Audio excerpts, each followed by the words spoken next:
Hey, what's up, everyone? Mike Vivalo for ESNY right here at Madison Square Garden tonight. It's the Garden of Laughs.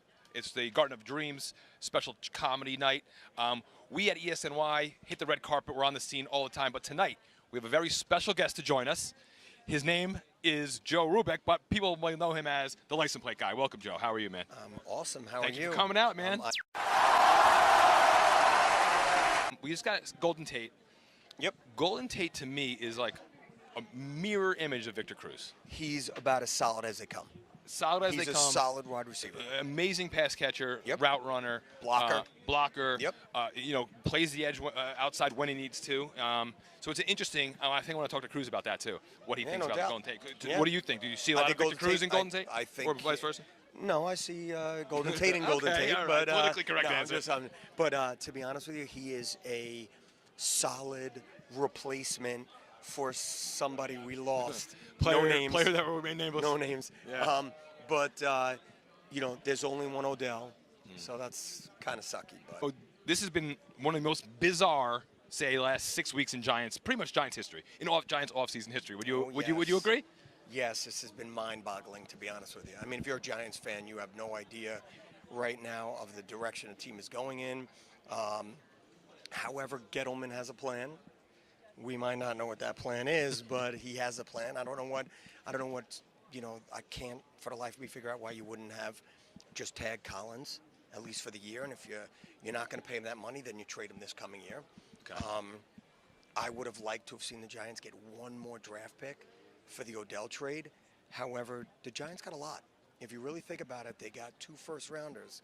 If you count Peppers, okay. Right, if you count them. So, in the end, did they do the right thing? I guess time will tell. I don't like it. Tell me about the day, the moment, the hour of that in your life.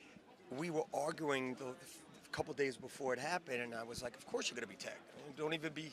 It's not even an option." So you were with him. I was with him a couple days leading up, not the day of. Okay. And we literally argued about being tagged, and he goes, "No, I really don't think so." I'm like, "You don't know what you're talking about." I'm telling him he doesn't know what he's talking about, and he's like, "No, I just got that feeling the last couple of days."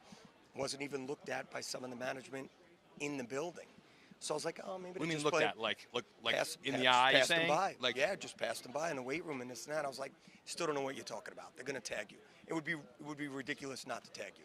Even for that 11.2? Right. You tag them anyway and you figure it out afterwards. And in hindsight, what he got, it was well worth the tag. Truthfully, right. He got blown out of the water by the Redskins. He did. He would never see that money from the Giants. He wouldn't. So good for him and good for the Giants for not, having all that money built up in one player. And what happened at the moment when you found out? Like the day. So he, like everybody else, social media runs today's world. Mm-hmm. And I found out. Refreshing Twitter as you. Refresh. And I couldn't believe it. And, I called him and he goes like, what can't you believe? I told you. And, I'll never tell a player that he's wrong again, by the way, but he was right. That's it. It was hurtful. So, but, like I always say on my social media, and I can't get wrapped up with just one player, next man up. True. And that next man up is Odell. Yeah. So, next man after that, I think Gettleman's character guy type of rebuild that he's doing, that was obvious. The Odell move made more sense than Landon Collins because he was a great character guy, great locker room guy. So I'm a terrible to sit here and chat with you about this. I'm not terrible because I'm the most objective I'm a guy. homer, right? I'm completely not objective. Yeah. I'm like, I want all of these guys to stay. That's what ESNY is all about. We're, the hardcore fans, the diehards that give it, tell it like it is, for the fans, by the fans. Hanging out with license plate guy Joe Rubeck. Big night ahead of us, man. Thank you. No doubt. Thank you. So we're a couple weeks away. Thursday, April 25th, the big day. 2 first-rounders for the G-men. Maybe. As of now. 12 overall picks still. Yep. Definitely not 12. Definitely not going to end with 12. 100% not 100% not end with 12. No way. First of all, what would you like to see, first of all? Listen, I'm a huge Eli fan. But eventually, how many times you get to pick, this close to the draft? Last year I wanted a quarterback. Right. No offense to Barkley. He's a god around here and an incredible player. That worked out. You think? But I also don't want to waste, the rest of his time here. And if that means moving on to a quarterback, Giants are going to have to do something eventually. This year, next year. With that said, We're going defense, number 6. Okay. In love with Devin White. Okay. He would be a game changer. He'd be a Khalil Mack to me. Okay. To me. If he drops to 6 now. Which I don't think he will. Exactly. How about Josh Allen? Okay. Same thing. He won't drop to 6. He won't drop to 6 either. How about Bosa? Oh, no, he's not. Won't drop to So 6. How about the D tackle? from Alabama. Williams. Just monster. Matter of fact, I'd go him over a QB. Okay. I At really 6. would. If we don't move. He won't be there.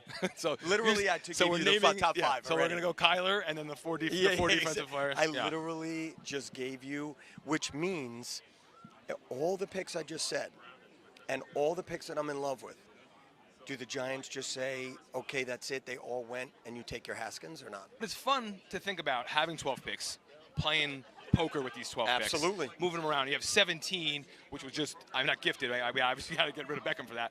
But that's a nice chip to have to package with a couple late rounders to move up. Correct. Would you give that 17 away for Rosen? No, I would Neither not. would I. I'm on the record would that you give Rosen. 37 away for Rosen? I would, 36, 37, 37? I would have to think about it. I wouldn't. I'd give it away. You would give it away for Yep, Rosen. for Rosen, 100%. It's not like you wanted a quarterback to immediately replace Eli. I don't want that. Right? I don't want Get a that guy, right now. a prospect, exactly, and maybe have him figure it out and groom him and not have That. I mean, is that not what we're trying to do rookie this quarterbacks. Exactly. Well, we tried a couple times. year?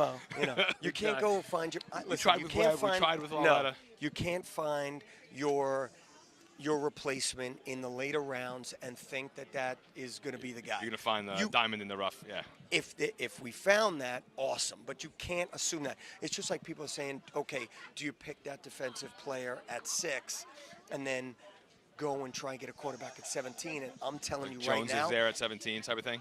Oh, my God. Would that drive the fan base absolutely bananas? He's not so bad, by the way. Yeah, but, I know. but if you say that you're going to get the franchise at 17, you're going to get a million people that are going to jump on board. If you want your guy and you have your guy in your sights, then give up get your him. picks and Go go get get him. him.